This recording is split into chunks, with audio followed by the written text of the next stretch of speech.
Hello friends. आज हम लोग जानेंगे ओलंपिक खेलों के बारे में वह सब कुछ जो आपके लिए जरूरी हैं।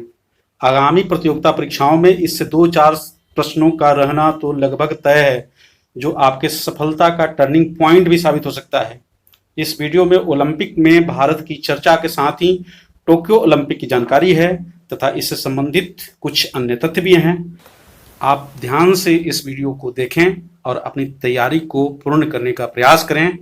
साथ ही मेरे चैनल को सब्सक्राइब कर लें और इस वीडियो को अपने मित्रों में शेयर कर दें ताकि उन तक भी इस वीडियो को पहुंचाया जा सके। और अगर वीडियो पसंद आए तो इसे लाइक कर दें। Thank you. आधुनिक ओलंपिक खेलों की शुरुआत कब हुई? 1896। कब? 1896 से। कहाँ पर? एथेंस। एथेंस कहाँ है? यूनान में। एथेंस यूनान की राजधानी थी। उसमें 14 देशों के 241 खिलाड़ी हिस्सा लिए थे, लेकिन महिला खिलाड़ियों को हिस्सा लेने का अधिकार नहीं था। यानी एथेंस ओलंपिक में एक भी महिला खिलाड़ी शामिल नहीं हुई थी। उस वक्त स्वर्ण पदक भी नहीं दिए जाते थे। पहला स्थान पाने वाले को रजत पदक, दूसरा स्थान पाने वाले को कांस्य पदक दिया जाता था। ओलंपिक के संस्थापक कौन थे? Pierre de Coubertin. वह फ्रांसीसी नागरिक थे और उन्हीं के प्रयासों के फलस्वरूप ओलंपिक खेलों का आयोजन हुआ था। और ओलंपिक खेलों का प्रथम आयोजन एथेंस में हुआ था। ध्यान रखिएगा। कब? 1896 में। ओलंपिक खेलों का उद्देश्य वाक्य क्या था, यानी मोटो क्या था? सीटियस अल्टियस फोर्टियस, यानी अधिक तेज, उच्चतर और अधिक मजबूत। लेकिन 2021 के टोक्यो ओलंपिक में एक नया शब्द जुड़ा, टुगेदर या कम्युनिस। अब इस तरह से मोटो हो गया है सीटियस अल्टियस फोर्टियस टुगेदर, यानी अधिक तेज, उच्चतर और अधिक मजबूत के साथ एकजुट। यह भी जोड़ लिया गया है। ओलंपिक पदकों पर किसका चित्र बना होता था? यूनान के जीत की देवी नायकी की। ओलंपिक खेलों के झंडे पर 5 रंग के छल्ले बने हुए हैं जो आपस में जुड़े हुए हैं, और यह 5 छल्ले 5 महाद्वीपों के प्रतीक हैं। ओलंपिक खेलों का आयोजन प्रत्येक 4 वर्ष पर होता है। 1896 में एथेंस से आधुनिक ओलंपिक खेलों की शुरुआत हुई। 2020 में कोरोना की वजह से ओलंपिक खेलों का आयोजन नहीं हो पाया था, जिसका आयोजन 23 जुलाई 2021 से 8 अगस्त 2021 के बीच में टोक्यो में हुआ। इस प्रकार ओलंपिक का इतिहास 124 वर्षों का हुआ। अब टोक्यो ओलंपिक का क्रम क्या हुआ? 124/4 यानी 31, और उसमें 1 प्लस कीजिए, यानी टोक्यो ओलंपिक का क्रम 32वां हुआ। इनमें से 1916 के ओलंपिक खेलों का आयोजन प्रथम विश्व युद्ध की वजह से नहीं हुआ। हम जानते हैं कि प्रथम विश्व युद्ध 1914 से 1918 के बीच चला था। पुनः 1939 में द्वितीय विश्व युद्ध छिड़ गया, जो 1945 में समाप्त हुआ। फलतः 1940 तथा 1944 में आयोजित होने वाले ओलंपिक नहीं हो पाए। इस तरह अभी तक 3 बार ओलंपिक खेलों का आयोजन रद्द करना पड़ा। किसी भी ओलंपिक के उद्घाटन समारोह की एक खास बात होती है मशाल का जलाना। यह एक मशाल जुलूस के माध्यम से होता है।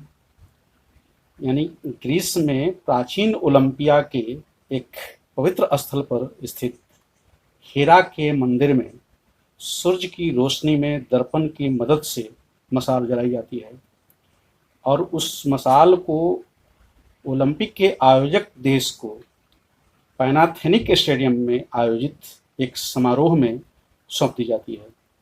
अब आयोजक देश में मशाल रिले का आयोजन होता है, और हम लोग जानते हैं कि प्राचीन यूनानी में यूनानी देवताओं के सम्मान में ओलंपिया पर्वत पर खेलों का आयोजन होता था।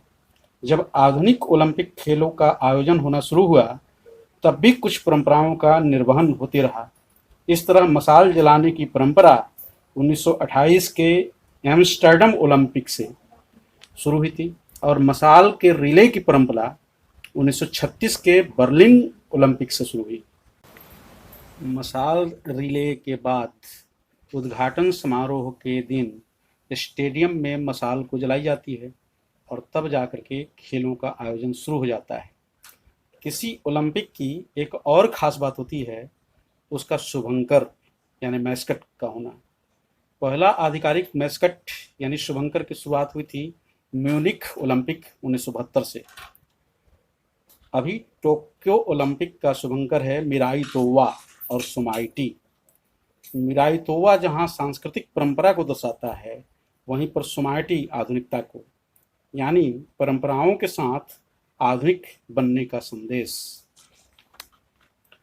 जापानी भाषा का शब्द मिराई का अर्थ होता है भविष्य और तोवा का अर्थ अनंत काल होता है। टोक्यो ओलंपिक का थीम है मूविंग फॉरवर्ड, वहीं पर इसका मोटो है यूनाइटेड बाय मोशन।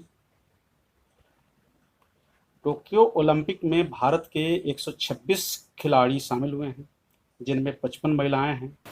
उद्घाटन समारोह में भारतीय हॉकी टीम के कप्तान मनप्रीत सिंह और भारतीय मुक्केबाज MC मैरी कॉम शामिल हुए। 8 अगस्त को समापन समारोह में भारत के ध्वजवाहक थे भारतीय पहलवान बजरंग पूनिया। टोक्यो ओलंपिक में कुल 4 नए खेल जुड़े: स्केटबोर्ड, सर्फिंग, स्पोर्ट्स क्लाइंबिंग और कराटे। हम जानते हैं कि कराटे जापान की मार्शल आर्ट है। इस तरह से 4 नए खेल जुड़े। वहीं पर 2 नए खेलों की वापसी भी हुई, बेसबॉल और सॉफ्टबॉल। यानी बेसबॉल 1992 के बार्सिलोना ओलंपिक में शामिल हुआ था और 2008 के बीजिंग ओलंपिक तक यह शामिल रहा था। उसके बाद इसे हटा दिया गया था। और वहीं पर सॉफ्टबॉल 1996 के अटलांटा ओलंपिक में शामिल हुआ था और 2008 के बीजिंग ओलंपिक तक यह शामिल रहा था। उसके बाद इसे हटा दिया गया था। हम जानते हैं कि बेसबॉल पुरुषों की और सॉफ्टबॉल महिलाओं की स्पर्धा है। इस तरह से ध्यान रखिएगा कि बेसबॉल पुरुष की स्पर्धा है, सॉफ्टबॉल महिला की स्पर्धा है और इन दोनों खेलों ने टोक्यो ओलंपिक में वापसी की है। और यह आपको मालूम होना चाहिए कि क्रिकेट भी कभी ओलंपिक का हिस्सा हुआ था। 1896 के एथेंस ओलंपिक में यह एक स्पर्धा के रूप था, लेकिन कोई भी खिलाड़ी इसका नहीं मिला, जिसकी वजह से क्रिकेट का आयोजन रद्द करना पड़ा था। 1900 के पेरिस ओलंपिक में इसका सिर्फ एक मुकाबला हो पाया था ब्रिटेन और फ्रांस के बीच में। ब्रिटिश टीम जीती थी, उसे सिल्वर मेडल हासिल हुआ था और फ्रांस की टीम को ब्रॉन्ज मेडल हासिल हुआ था। 1904 के सेंट लुई के ओलंपिक में भी क्रिकेट शामिल हुआ था, लेकिन फिर एक बार इसे प्रतियोगी नहीं मिले और क्रिकेट को रद्द करना पड़ा था। उसके बाद से क्रिकेट ओलंपिक में कभी शामिल नहीं रहा। पहले किसी खेल को शामिल करने का फैसला अंतर्राष्ट्रीय ओलंपिक समिति लेती थी, लेकिन अब आयोजक देश की सलाह पर खेलों को शामिल किया जाता है। यानी अंतर्राष्ट्रीय ओलंपिक समिति में वर्तमान अध्यक्ष थॉमस बाक हैं, लेकिन नए खेलों को शामिल करने का फैसला वह अकेले नहीं ले सकते हैं, वह सलाह पर ही ले सकते हैं। भारत का पहला प्रतिनिधि जो किसी ओलंपिक में पहली बार हिस्सा लिया वह थे नॉर्मन रिचर्ड। सन 1900 ईस्वी में पेरिस में आयोजित ओलंपिक खेलों में उन्होंने हिस्सा लिया था और 2 रजत पदक भी जीते थे। भारत ने अपना पहला आधिकारिक दल ओलंपिक में हिस्सा लेने के लिए 1920 में एंटवर्प ओलंपिक में भेजा। भारत ने अपना पहला पदक जीता 1928 में एम्स्टर्डम ओलंपिक में, जब भारतीय हॉकी टीम ने स्वर्ण के रूप में पदक को हासिल किया। और इस तरह से भारतीय हॉकी टीम कह सकते हैं कि लगातार 6 ओलंपिक खेलों तक स्वर्ण पदक हासिल कर दे रही। 1932 के लॉस एंजल्स में, 1936 के बर्लिन ओलंपिक में इस तरह से लगातार हैट्रिक बना हॉकी में। 1940 और 1944 में द्वितीय विश्व युद्ध की वजह से ओलंपिक खेलों का आयोजन नहीं हो पाया था। पुनः 1948 में जब लंदन में ओलंपिक खेलों का आयोजन हुआ तो स्वतंत्र भारत की टीम ने उसमें हिस्सा लिया और एक बार फिर भारतीय हॉकी टीम ने वहां भी अपने आप को बादशाह सिद्ध कर दिया। भारत ने हॉकी में फिर से जीता गोल्ड। इसके साथ ही 1952 तथा 1956 में भी हॉकी ने अपना दम दिखाया और भारत को मिला स्वर्ण। इस तरह भारतीय हॉकी टीम ने लगातार 6 बार अपना सर्वश्रेष्ठ प्रदर्शन करते हुए 6 गोल्ड मेडल जीते। 1928 से शुरुआत हुई, 1956 तक हुए ओलंपिक में भारत के 6 पदक हुए और 6 गोल्ड। इस तरह भारतीय हॉकी का स्वर्ण युग रहा, जिसमें हॉकी का जादूगर मेजर ध्यानचंद का योगदान अतुलनीय रहा। भारत की टेनिस टीम ने 1924 के पेरिस ओलंपिक में पहली बार हिस्सा लिया था।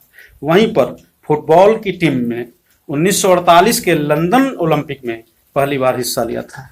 भारत ने किसी भी व्यक्तिगत स्पर्धा में पहली बार कोई पदक जीता था फिनलैंड के हेलसिंकी ओलंपिक में 1952 में। वहां पर केडी जाधव ने कांस्य पदक जीत करके और भारत को पहली बार पदक जीतने का श्रेय हासिल कराया था। और उसी ओलंपिक में स्वतंत्र भारत की पहली महिला खिलाड़ी बनी थी नीलिमा घोष। 1960 में हॉकी ने रजत पदक जीता।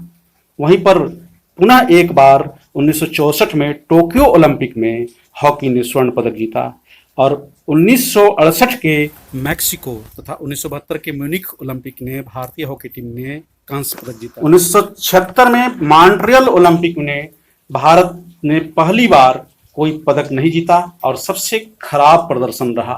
और 1980 के मॉस्को ओलंपिक में हॉकी ने फिर से एक बार अपने आप को साबित किया और पुनः जीता गोल्ड मेडल। और फिर देखिएगा कि 1984, 1988, 1992 में भारत ने कोई पदक नहीं जीता। 1984 में लॉस एंजल्स में, 1988 में सियोल में और 1992 में बार्सिलोना में ओलंपिक खेलों का आयोजन हुआ था। अटलांटा ओलंपिक 1996 में भारत के लिएंडर पेस ने टेनिस में कांस्य पदक को जीतकर पदकों के लिए पड़ी सूखा को खत्म कर दिया। वहीं पर 2000 के सिडनी ओलंपिक में कर्णम मल्लेश्वरी ने भारत की पहली महिला बनने का श्रेय हासिल किया जो कांस्य पदक को जीत सकी या किसी भी तरह के पदक को जीत सकी। वहीं पर 2004 के एथेंस ओलंपिक में राज्यवर्धन सिंह राठौर ने रजत पदक हासिल किया। राज्यवर्धन सिंह राठौर ने निशानेबाजी में रजत पदक हासिल किया था। 2008 का बीजिंग ओलंपिक में पहली बार भारत ने गोल्ड मेडल जीता था। अभिनव बिंद्रा उन्होंने स्वर्ण पदक हासिल किया था और उन्होंने शूटिंग में स्वर्ण पदक हासिल किया था। उसी ओलंपिक में विजेंद्र सिंह जो बॉक्सिंग में और पहलवान सुशील कुमार इन लोगों ने भी कांस्य पदक हासिल किया था। इस तरह से बीजिंग ओलंपिक में कुल 3 पदक हासिल हुए थे। इस तरह 1952 के बाद 2008 के बीजिंग ओलंपिक में पहली बार एक से ज़्यादा पदक हासिल हुए, यानी भारत को 3 मेडल प्राप्त हुए। 2012 का लंदन ओलंपिक भारत के लिए बहुत ही अच्छा रहा था, जिसमें भारत ने 6 पदक हासिल किए थे और बैडमिंटन में पहली बार भारत ने कोई पदक जीता था। साइना नेहवाल ने कांस्य पदक जीता था। वहीं पर सुशील कुमार, गगन नारंग, विजय कुमार, मैरी कॉम और योगेश्वर दत्त ने पदक हासिल किया था, लेकिन उस समय कोई स्वर्ण पदक हासिल नहीं हुआ था। वहीं पर 2016 के रियो ओलंपिक में सिर्फ 2 पदक हासिल हुए और महिलाओं ने भारत का नाम रखा और सिर्फ 2 महिलाएं ही भारत के लिए पदक हासिल कर सकी थीं। पीवी सिंधु बैडमिंटन में सिल्वर मेडल और साक्षी मलिक रेसलिंग में कांस्य पदक। अब बात टोक्यो ओलंपिक की कर ली जाए। इस ओलंपिक का आयोजन 2020 में होने वाला था, लेकिन कोरोना महामारी की वजह से इस खेल का आयोजन 2020 में नहीं हो पाया था, जिसकी वजह से इसे 2021 में आयोजित किया गया। 23 जुलाई से लेकर के 8 अगस्त के बीच तक, यानी 8 अगस्त को इन खेलों का समापन हुआ और भारत का पोजीशन इसमें बढ़िया रहा पहले की अपेक्षा, क्योंकि भारत ने इसमें सर्वश्रेष्ठ प्रदर्शन किया है अपना। 7 मेडल जीत करके, जिनमें से 1 स्वर्ण मेडल भी है, यानी गोल्ड मेडल भी है। टोक्यो ओलंपिक में कुल 205 देशों ने हिस्सा लिया। कुल इवेंट्स हुए 339, कुल 33 खेलों के 339 इवेंट्स इन खेलों में शामिल थे और कुल खिलाड़ी 11,090 हुए, जिनमें से टॉप देश रहा मेडल जीतने वालों में अमेरिका, कुल 113 मेडल। वहीं पर चाइना दूसरा पोजीशन रहा, इसका 88 मेडल। तीसरा पोजीशन जापान का रहा और भारत का पोजीशन 48वां रहा, यानी 7 मेडलों के साथ यह 48वें स्थान पर रहा। 33 खेलों की 339 इवेंट्स थी, लेकिन गोल्ड 340 था, क्योंकि हाई जंप में 2 खिलाड़ियों को गोल्ड मेडल मिला। इस तरह से सिल्वर मेडल एक कम हो गया, यानी 338 हो गया। और भारत का पोजीशन हम तो समझ ही चुके हैं कि 48वां रहा है। भारत ने 7 मेडल जीत रखा है, 1 गोल्ड, 2 सिल्वर और 4 कांस्य। अमेरिका का 39 गोल्ड मेडल रहा है, चाइना का 38 गोल्ड मेडल रहा है। और इस तरह से अमेरिका मेडल टैली में टॉप पोजीशन पर रहा है, जबकि भारत का पोजीशन 48वां रहा, 1 गोल्ड मेडल के साथ। अमेरिकी पुरुष तैराक कैलेब ड्रेसल 5 स्वर्ण पदक जीत करके सबसे ज़्यादा स्वर्ण पदक जीतने का रिकॉर्ड कायम किए, 3 व्यक्तिगत स्पर्धा में तथा 2 टीम स्पर्धा में। हमें मालूम होना चाहिए कि माइकल फेल्प्स के नाम से वर्ल्ड रिकॉर्ड है, वह एक ओलंपिक में 8 स्वर्ण पदक जीत चुके हैं। उनका यह रिकॉर्ड 2008 के बीजिंग ओलंपिक में बना था। वहीं पर टोक्यो ओलंपिक में सबसे ज़्यादा पदक जीतने का रिकॉर्ड बना है ऑस्ट्रेलिया की महिला तैराक एमा मैकॉन के नाम से। उन्होंने कुल 7 पदक जीता है, जिनमें 4 गोल्ड और 3 कांस्य हैं। 7 में से 4 टीम स्पर्धा में और 3 उनके व्यक्तिगत पदक शामिल हैं। अगले ओलंपिक का आयोजन 2024 में पेरिस में होगा। वहीं पर 2028 में ओलंपिक का आयोजन लॉस एंजल्स, संयुक्त राज्य अमेरिका में होगा।